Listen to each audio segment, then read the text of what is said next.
Bismillahirrahmanirrahim. Assalamualaikum warahmatullahi wabarakatuh. Alhamdulillah wassalatu wassalamu ala rasulillahi wa ba'du. Sobat MFO yang dirahmati Allah Ta'ala dan Sobat Arsadaya Daka Indonesia yang dirahmati Allah, kembali lagi di video tutorial bersama saya Muhammad Faizar Hidayatullah, founder Arsadaya Daka Indonesia, tentang tata cara meruqyah lanjutan. Kalau kemarin kita sudah membahas ciri-ciri secara umum, bagaimana reaksi pasien yang terindikasi kuat terserang gangguan-gangguan metafisik atau gangguan jin yang memang menempel pada penyakit-penyakitnya yang sudah lama tak kunjung sembuh. Nah, sekarang kita akan mempelajari tata cara meruqyah gangguan-gangguan gaib, gangguan-gangguan jin, sihir, ataupun al-ain. Ya, sihir pun ini sangat umum sekali karena sihir di Indonesia kan banyak macamnya, ada santet, tenung, teluh, pelet, gendam, dan beberapa turunan-turunannya. Nah, secara umum kita bisa meruqyah di tengkuknya karena tengkuk adalah kunci atau titik paling sentral, titik paling utama ketika jin itu hendak merasuk kemudian menduduki organ-organ penting di tubuh manusia.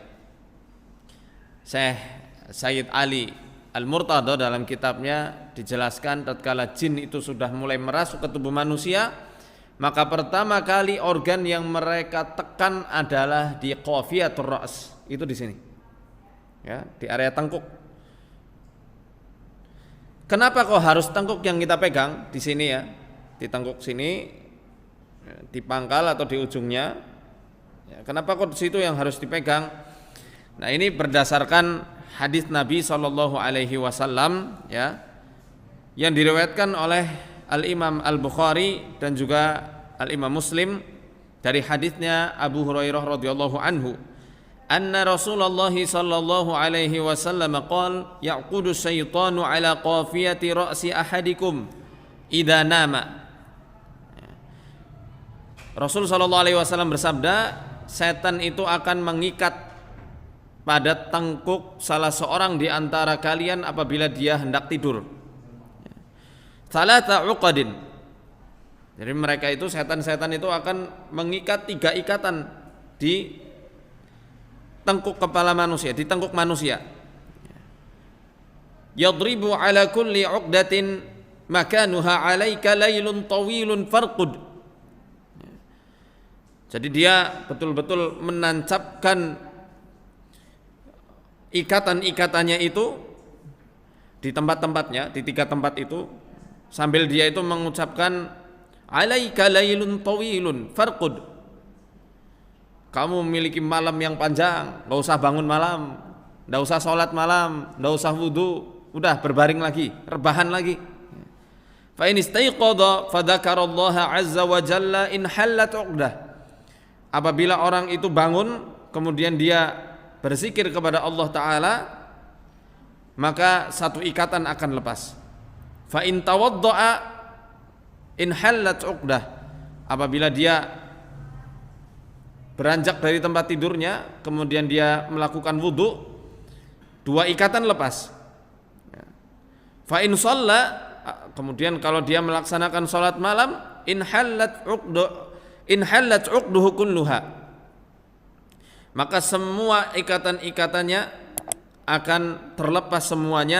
Fa asbaha nasyitan thayyiban nafas, dan dia akan berpagi hari dalam keadaan rajin, sangat bergairah, sangat rajin.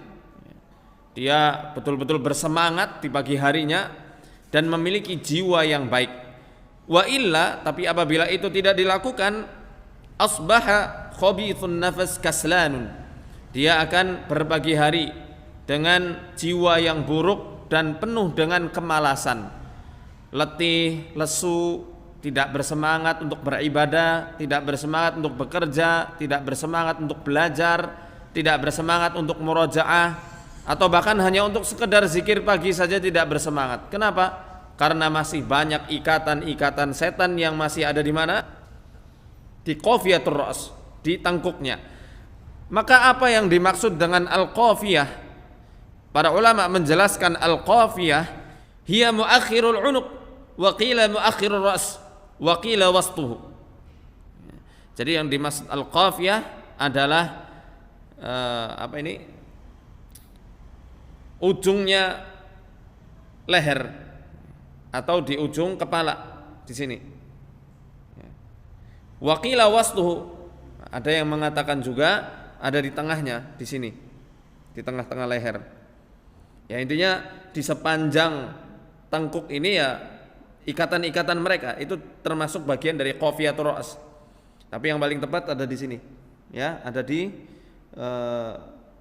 coba antum pegang sendiri kepala antum ya, kepala teman-teman sekalian, itu di pangkal kepala ini, di pangkalnya ya ada pembatas antara tengkorak kita dengan tulang leher. Nah, ini di sini yang dimaksud dengan qafiyatur ra's. Dan di sini pula biasanya orang-orang yang hendak kesurupan itu merasakan seperti ada suatu hal yang nempel atau geli-geli gimana gitu. Kalau sudah parah gangguannya itu akan merasakan sakit sekali seperti ditusuk di area sini. Ini yang dimaksud dengan qafiyatur ra's.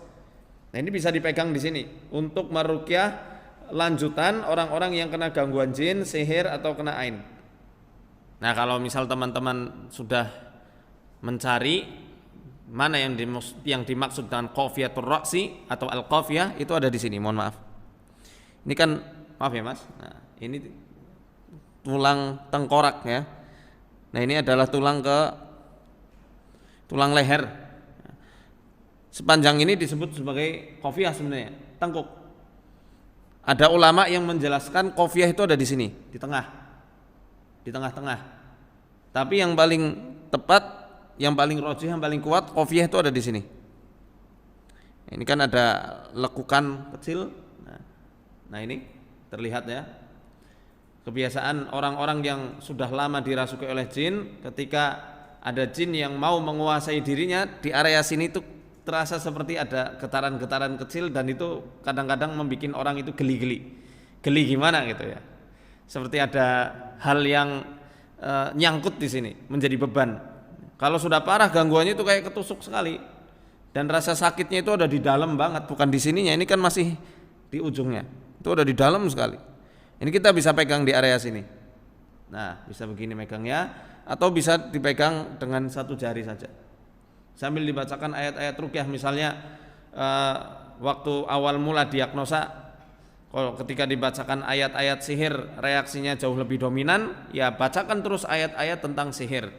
Kalau lebih dominan adalah ayat-ayat tentang gangguan jin secara murni, bacakan ayat-ayat tentang gangguan jin. Gitu juga kalau misal reaksinya lebih dominan ketika dibacakan ayat-ayat pelebur ain atau hasad, maka bisa dibacakan ayat-ayat pelebur ain dan hasad yang semuanya nanti antum bisa lihat di buku saya, Mukjizat Penyembuhan Ayat Al-Qur'an. Ini bisa dipegang sini ya, atau bisa dipegang di area kahil. Kalau dalam ilmu pekam ini namanya kahil, di sini. Pegang sini, kemudian bisa juga dipegang sini ya. Dipegangnya berapa lama? Paling tidak dipegangnya minimal sekali setengah jam. Setengah jam sambil dibacakan ayat ruqyah. Kalau misal antum hanya hafalnya ayat kursi, al-ikhlas, al-falak, an-nas, baca itu berulang-ulang. Insya Allah ya nanti enggak nyampe setengah jam sudah muntah-muntah. Atau mungkin keluar lewat ujung-ujung jari, keluar lewat ubun-ubun, atau keluar lewat banyaknya keringat yang dirasakan oleh orang tersebut. Jadi seperti ini, kemudian bisa ditarik ke arah sini. Atau ini tarik juga ke arah sini, dibuang. Ya sama seperti yang saya tuliskan di buku saya, sambil baca adhibil ba'sa rabban nas wasfi anta syafi la shifaa illa shifauk shifaan la yughadiru saqaman. Ya. Jangan lupa sebelum membacakan ayat-ayat ruqyah yang sudah spesifik untuk gangguan-gangguan gaib, jin, sihir atau kena ain, tetap kita mengamalkan sunnah Nabi Shallallahu Alaihi Wasallam, yakni dengan memegang dengan tangan kanan kita, baca Bismillah 3 kali, kemudian baca U'idzuka billahi wa qudratihi min syarri ma tajidu wa tuhadir 7 kali. Kalau wanita, U'idzuki billahi wa qudratihi min syarri ma tajidina wa tuhadirin. Ya, baru habis itu nanti dibacakan ayat-ayat ruqyah setengah jam dibacakan minimal, lebih dari itu bagus. Ya, setelah itu nanti setelah selesai baru diurut ke bawah, dibuang. Adhibil ba'sa, sambil baca doa yang diajarkan Nabi, adhibil ba'sa rabban nasi wasfi anta syafi la shifaa illa shifauka shifaan la yughadiru saqaman. Atau boleh ditarik ke samping, boleh samping kanan kiri boleh. Semoga tutorial ini bermanfaat. Ikuti terus sesi-sesi tutorial kami, segmen tutorial di Muhammad Faizar Official. Arsadani Allah wa yakum. Assalamualaikum warahmatullahi wabarakatuh.